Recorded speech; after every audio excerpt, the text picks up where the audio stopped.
The Diablo Pyramid is part of a palace complex on a very high ridge, 160 meters above the city of the Maya civilization called El Zotz.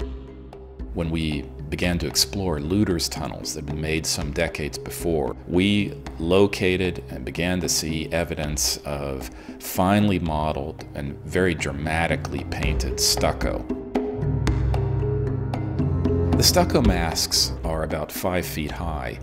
Each one shows an aspect of the sun god with headbands and crowns of rulership as he goes through his daily passage. The sun was for them a key element of Maya rulership. It was an icon which they linked very deliberately to royal lives and royal identities and royal power. This is how the Maya would implant a dynasty in the landscape, by taking the body of a deceased king, placing him into one of these temples, and then through this linkage to the sun, there would be this continual restatement that this dynasty has arrived and that it has a secure foundation in that landscape. The Diablo Temple is one of the most ambitiously decorated buildings in ancient America. And we have to remember that this building was painted an intense red.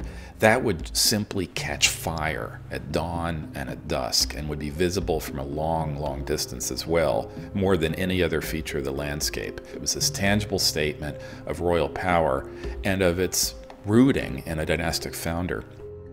The only reason these stuccos are so well preserved is because they are from a building under that of the final layers of the El Diablo Pyramid. The Maya interred these stuccos with great care.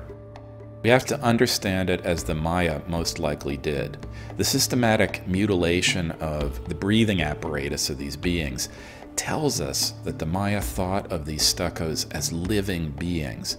This means that we're not only looking at them, but they are looking out at us.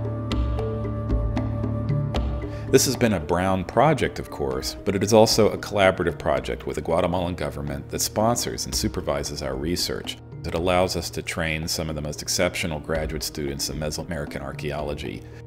El Zotz has afforded these students opportunities to hone their craft and become the leaders of tomorrow in this field.